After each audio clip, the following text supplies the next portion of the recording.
All right, I'm back. I apologize for the interruption. I'm trying to see if we can get some live chat happening here. So wait till a few people show up. Hello, I apologize for the previous interruption. Somebody, hey, do me a favor and write something in chat, and let's see if this is loading. Can somebody do me that favor?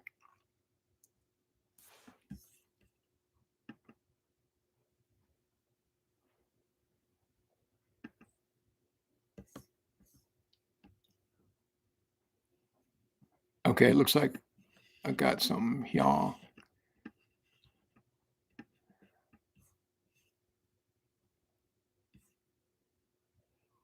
Okay, I think we're good. Thank you.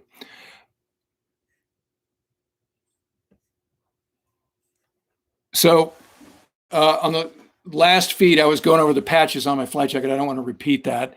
But basically, we've got two types of flight jackets. There's this one, the green nylon, and then there's the leather one, right? So purists do not ruin the leather one with patches. That's what this one is for. And then so we call this one the Winnebago. And yeah, hey, Nicholas, yeah, testing, gotcha. Thank you. Got you guys. I'm seeing the chat now. Hello, Louise from Brazil. This is fantastic that I'm talking to you guys all over the world. It's pretty amazing, the reach we've got going on here. So first thing I want to do is go over some of the viewer comments here and just sort of in random order, talk about what people have been thinking of the episodes and go deeper in the case of some questions or whatever. And we'll chat here for about 30 minutes. Okay, so Christina Young asked, I was wondering if you could do a video on what makes a good or bad commander of fighter pilots. How should one go about controlling a group of highly capable and ambitious alpha, mostly males, encouraging good risk-taking without allowing recklessness? So let's talk about that first. So if you're familiar with my body of fiction, and I just happen to have the novels right here, and I'm not trying to do a merge thing. If you don't know who I am, I just want to make you familiar with some of my stuff. So my debut book, Punk's War, and the Punk series is a trilogy. The second one was Punk's Wing, which is my favorite. I think it's my most complete thought as a writer. It's also the longest. And then the most action-packed is this one, Punk's Fight, where Punk has a bomb fused next to the airplane, and he basically shoots himself down, and he winds up on the ground in Afghanistan with warlords and CIA caseworkers and Green Berets. So Aviator gets to see what it's like on the ground.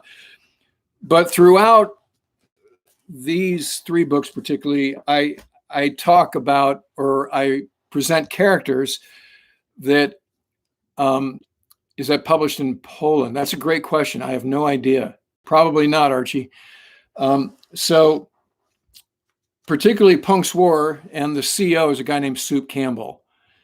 And so, Christina, if you read Punk's War, and it is available, actually it's as cheap as $4.99 if you go up usni.org/books.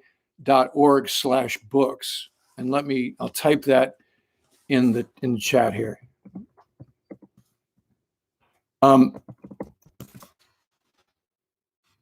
Maybe it's usni/press, but go up usni.org,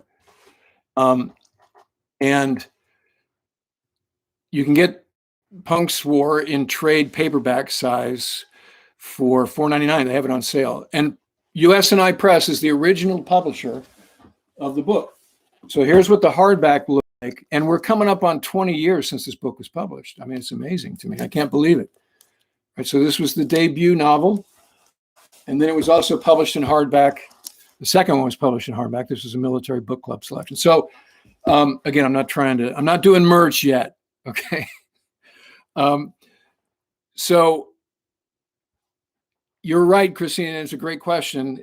It's tough. You can imagine trying to, uh, get your hands around or lead 40, 45 type A, very accomplished, uh, 25 to 30-year-old individuals. That was tough. And so it took a special uh, guy or girl to do that. It still does. And so I had some great CEOs and I had some that, I didn't exactly love.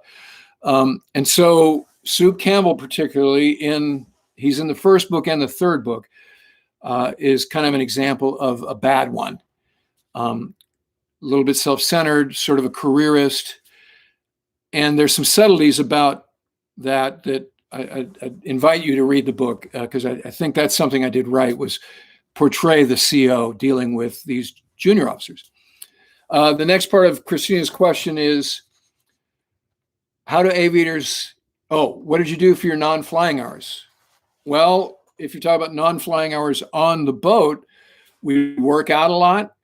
You'd go down to wardroom 1, which was what we call the dirty shirt wardroom there on the O3 level all the way forward, and just socialize, tell stories, and what we call laugh and scratch, right? And that was actually a ritual after the last event of the day, which was usually about 11 p.m. or so, recovered and got debriefed. Then everybody would head down to wardroom 1 and have a slider, which is the nickname of a hamburger. And, the cooks there, the mess cooks, we knew them and they knew us and they knew what we liked on our sliders. It was just very serious stuff. And so you get your slider and chat and sort of decompress from the day. Very important part of your day there. And then you'd hit the rack, and first brief, on normal times was about 10 a.m. and you'd start it all over again. So work out, read, watch movies. Sometimes in the ready room, that was a ritual where you'd get together, the whole squadron would do what's called a roll-em in the ready room. In my first deployment, the roll-em was actually reel to reel. This is never mind DVDs. Or streaming. It was pre VCR days. So we had these big, 8mm, 16mm projectors, old school projectors. And that's how I saw Terminator, the first Terminator on my first cruise in 1984, was reel to reel. I think we were pretty early to see it. In fact, it was kind of cool. So that's a big deal. And that's why we can all repeat the lines of movies verbatim, all the John Hughes flicks and all the Quentin Tarantino flicks and so forth. You watch the same movie, Reservoir Dogs, dozens of times, and you can, 16 Candles. What else did we watch a lot? Pulp Fiction, obviously, movies like that. Godfather series. I'll tell you what the great American movie is, Little Big Man. That's one that's kind of people don't think about, but we'd watch that over and over. Fantastic movie. So, socialize and you'd get to know each other. And that was really a big part. The camaraderie is a big part of what made this great. Greetings from Purcellville, Virginia. Lance T. Hello, Lance. Yeah, Donnie Brasco. Well, I like that movie, but that's not, that's Macy asked about Donnie Brasco. I like that movie, but that, to be honest, was not in our rotation on any of my deployments. Stefan says Punk's War is available on Kindle, but the other two aren't. That's correct, Stefan. And the reason is because Punk's War was republished in 2014 by the Naval Institute Press, and they also did a Kindle version. So it's weird. The other two are not available as Kindles, but you can get them aftermarket on Amazon, really cheap, like embarrassingly cheap. And I don't get any, what do we call those things? I don't get any royalties anymore from those. So, but I think if you read those books. If you're enjoying the channel, then I truly believe that you will enjoy the Punk series books, and you'll go deeper on how my mind works. You'll also get to know a lot more about F-14s and carrier aviation. The Assassin of the Gray says, my copy of Punk's War was stolen when I was in Iraq. I was a pretty angry paratrooper. That's wrong. I'm sorry it was stolen. And hopefully you can get another copy up usni.org for $4.99. I sound very merch-centric here. So Christopher Dillaway says, mine is a hardback 2001 edition. Old school, Christopher. Thank you. Yes. And again, we're coming up on the 20th anniversary. So Sebastian asked, have I ever tried digital combat simulator? So that's another topic I wanted to talk about here on the live stream, which is I'm hearing a lot from folks about DCS. And I am not familiar, but I'm going to get familiar. In fact, a DCS squadron has invited me to come and do a Zoom chat with them to talk about how realistic it is and the functionality. And so, as I've described in my episodes about the Tomcat, I'm smart on the A and the B, never flew the D. And I'll do an episode about the Bombcat coming up here, and I'll talk about the episodes and get your guys' ideas about which episodes you want to see coming up here. I promise I'm going to get smart on DCS, and I'm going to learn how to play the game. And I will give you my critique and do some, screen captures of engagements and that sort of thing, and get into it. Because what I've seen from other YouTubers that have done DCS screen shots and screen grabs is it's amazing. It's super realistic, like scary realistic. And so I want to get into it. So yes, I've heard about DCS. I have not done it, but I'm going to. So Jimmy Teppenpaw asked, maybe in one of your episodes, you can explain the difference between Rio and WIZZO. So, okay, Jimmy, here's the episode. This is the episode we're going to do that. Rio is an acronym for Radar Intercept Officer. Somebody asked, and I'm multitasking here. I got my scan going, right? A good aviator has to have a scan. So Ratio Sination asks, do you know C.W. Lemoyne? Mover. I do not.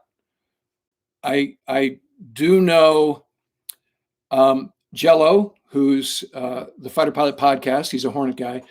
I like Mover's channel, and I'm sure I'll get to know him down the road here. I'm very impressed with his channel. He's a sharp guy. I know he just took a break because his dog has a congenital heart issue, and as a guy who owns 4 dogs, I can relate, and I understand how that deserves a break.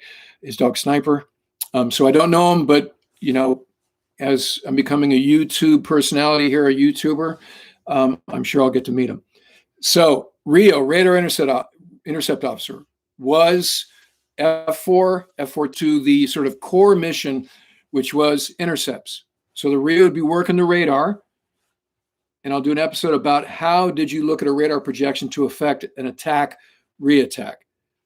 It's trigonometry is what it is. You're looking at drift, and you're, all kinds of tricks to that. And I was a Rio instructor down at VTA 6 in Pensacola, so I know quite a bit about that beyond just being a Tomcat backseater for all those years. That was your core mission. But both the F4 and then eventually the F-14 became bombers, and the F-4 was always a bomber. So it's sort of a misnomer to just call you a radar intercept officer, whereas the Super Hornet and the WIZZO job, weapons system officer, refers to the guy or girl in the backseat is doing more than just air to air. You're doing air to ground. So you're working the weapon system. So that's a more accurate acronym. But Jimmy, there's really little difference if you talk about a Bombcat or an F4 in the attack role. So basically Rios are gone. They left with the Tomcat, but they also did kind of what WIZZOs do now with a different weapon system. Obviously, the Super Hornet has a much more advanced, MFDs and all kinds of digital stuff that we didn't have necessarily. So a lot of people have pointed out that the I in my Top Gun Maverick, what's it about thing that I called Maverick's significant other Peggy and not Penny. Forgive me. I get it. It was wrong. So quit beating me up about it. Yes, you're right. It's Penny Benjamin. Who doesn't know that? That's what I meant to say. And so Eric Colehorse says, all right, thankfully I'm not the only one who feels like the call signs across the front of the helmets was kind of Hot Shots. Remember that funny movie, Hot Shots? Yeah, like I said, what it reminds me of with the big call signs, Phoenix, Payback, and Maverick across the front, it's like football tryouts. You'd be wearing your generic white helmet and with taped in duct tape and dry erase marker or permanent marker, Carroll, and the coach would grab you by the face mask and, Carroll, what are you doing? During tryouts. And then once you got a real helmet, it's like, oh, I made the team, right? That's what that reminds me of. Lewis from the UK, thank you. Huge fan of the UK. I've worked with the RAF and the Royal Navy a lot. Had an exchange officer when we were in Dubai in the Gulf, who was a fantastic gent, great golfer too. And I'm a huge fan of London. London is one of my favorite cities in the world, for sure. Top 3. So hello to the UK. Okay, so there have been some folks who have, because in the Top Gun Maverick episode that we posted yesterday, and that has had the best growth or the best play stuff of any of them. And so again, thanks to you for that. The channel is exploding and this is fantastic. And look forward to doing a lot more, to really building this community. I love the fact that we have 124 people on the chat right now. And I've made it so that the chat will be part of the replay. So I'll go back through and address any of the questions that I can't see, because as you guys know, it comes kind of quick. John Gisborne from Germany. Hello, Germany. I was in Frankfurt back in 2010 on my way to Afghanistan. Last time I've been in Germany. I actually went to tennis camp in Wiesbaden when I was in 7th grade, and I lived in Holland. My dad was the assistant naval attaché at the embassy in The Hague. AT2 Frawley. Hello, Kevin. Good to see you. NAS Oceania 93 to 96. That I was there. I was in VF 102 during those years. So actually a RAG instructor and then at VF 102. So good to see you, shipmate. That again, this is the beauty of who we're getting on the channel. We're getting gamers that play DCS. We're getting fans of the movie Top Gun and people looking forward to the next one. We're getting people who just love the F-14, who love naval aviation. And then we're getting a lot of old school naval aviators, maintainers and aviators right here.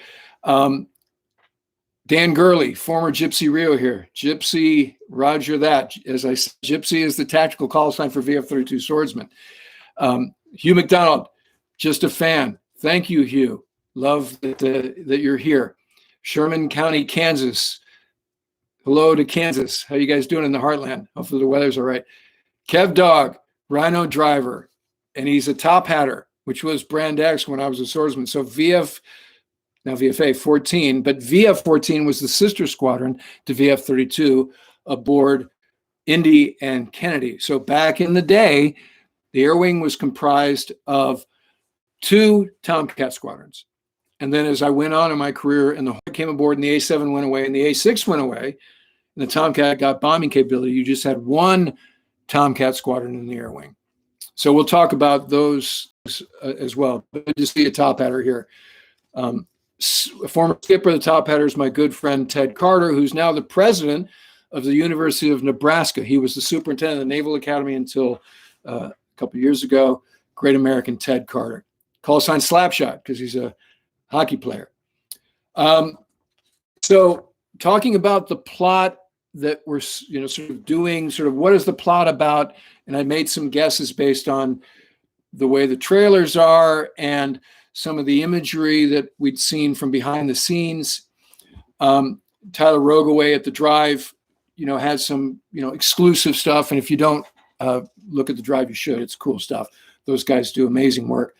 And so, you guys on the comments have done some fantastic sleuth work as well. And so let me read a couple of these.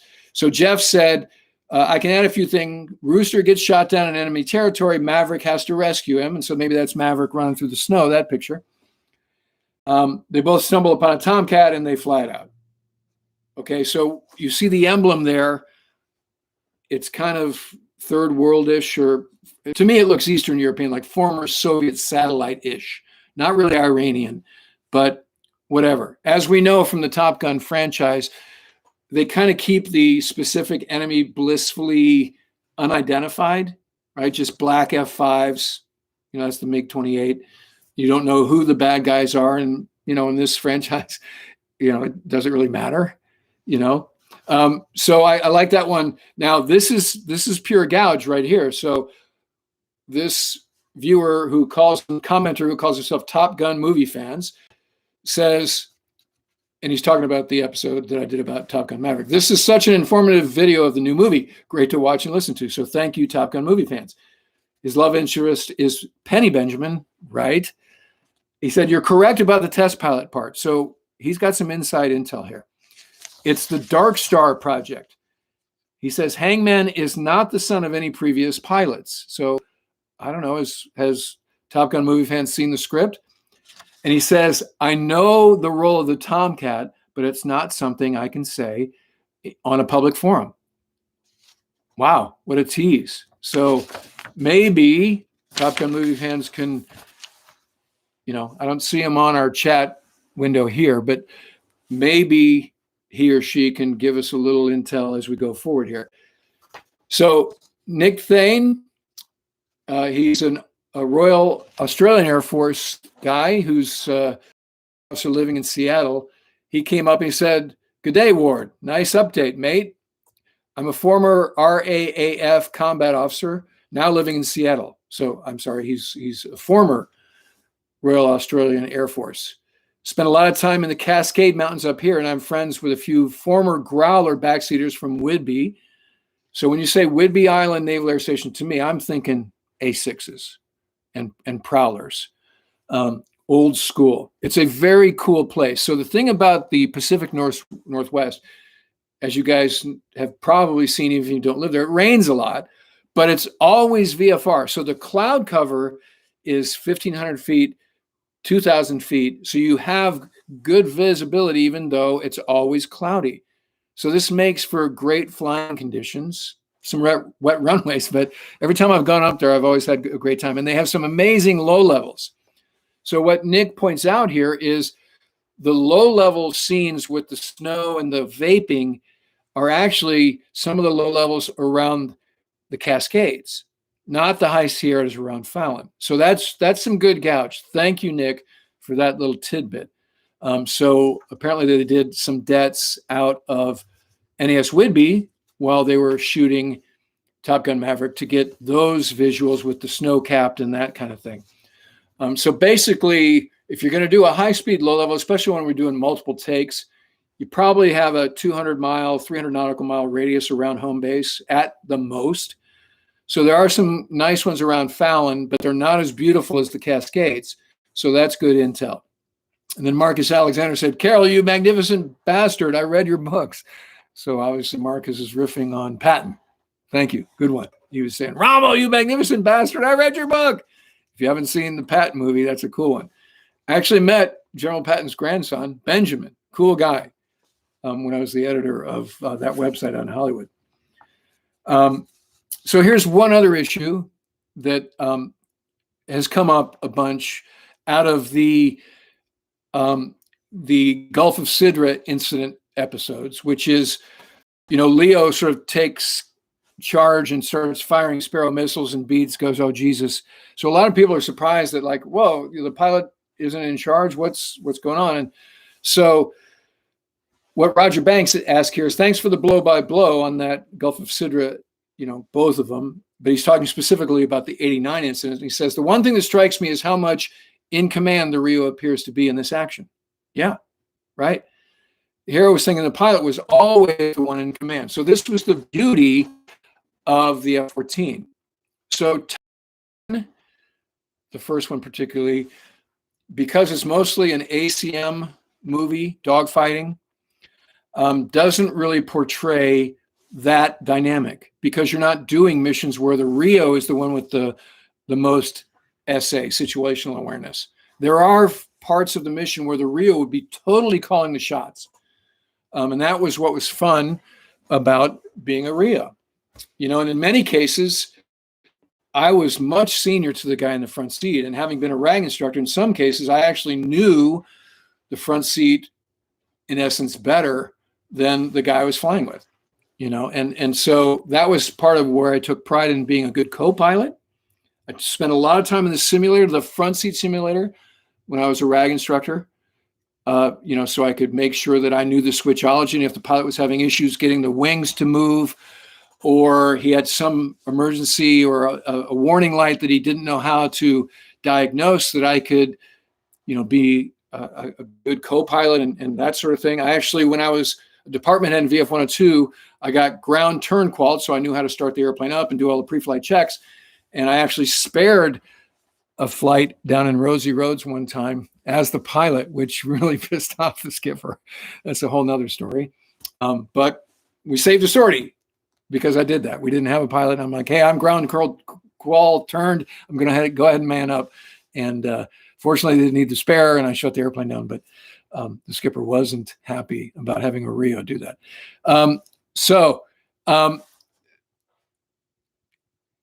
Like I said, in that episode, you see that the Leo takes the lead appropriately, and, you know, got a little overzealous. And if you haven't seen that episode, I recommend you check it out. Yeah. So Conrad says, what I can see based on all that cool photo shots is you Rios were pretty bored back there. Smiley face. In some regimes we were, you know, I mean, if you're just drilling holes in the sky, then, you know, you check the radar, no contacts, you know, then the pilot was bored too. But I'm telling you, as the airplane kept growing in mission capability, the backseat got really super busy. The Lantern pod, there were some other black programs that were all backseat stuff. So, you know, we were busy boys and girls back there. All right. Before we start off, I wanted to throw up some episode ideas here. Get your guys' take on, and here's the dry erase board of all gouge, right? So jump in the comments here and see, of these episodes, which one do you like the best? Or which one would you like to see first, right? So I'm going to do an in-flight refueling one using Operation Southern Watch as kind of the model of how the refueling was organized and how you got on and off the tanker. I'm going to do one about flying with the Blue Angels. I flew with the Blue Angels in Blue Angel number 4, but I'm going to combine that with an explanation by Guido Bernacchi of what they did to the Super Hornet to missions. And Guido actually works over at the Naval Academy as a teacher, so I'm going to sit down with him. Dogfighting 101, I'm going to actually get some training in airplanes on sticks, and we'll talk about 2 circle fight, 1 circle fight. We'll talk about how you write the terminology on the dry erase board. I'm going to talk to Snort Snodgrass, the legendary Snort, who's a friend of mine, about what were his tricks for fighting the F-14. You know, flaps down, air source off. Snort was one of the best Tomcat drivers ever, and he's an air show pilot, as you guys probably know. And then we'll talk about how do you make it through flight school? Some folks have been asking about that. Well, and so having been a flight instructor, I have some ideas about that. And then I'm going to do a Tomcat crew roundtable. Got the Tomcat Bubbas coming into town in early June. And so I'm going to sit them down at the Fleet Reserve Club here in downtown Annapolis, and we'll have a roundtable with Tomcat alums. That should be a lot of fun. And then also I'm going to do a goofy episode about the Danger Zone lyrics, which I didn't realize, or I didn't remember how ridiculous they are in some ways until I listened to it again. All right. TARPs. Dennis, that's a great idea. Let me add that to the list. TARPs reconnaissance, huge mission for the F-14. During the Bosnian War, that's what we did. And that's before we had, you know, digital downloads and all the other stuff. That was wet film. So that's a great idea, Dennis. Thank you for that idea. Greetings from Hungary. Hello, Hungary. Gustavo wants gunfighting 101 or dogfight 101. I'm there. Okay, so we're at 30 minutes. My YouTube mentor has said keep it to 30. So I'm going to do that.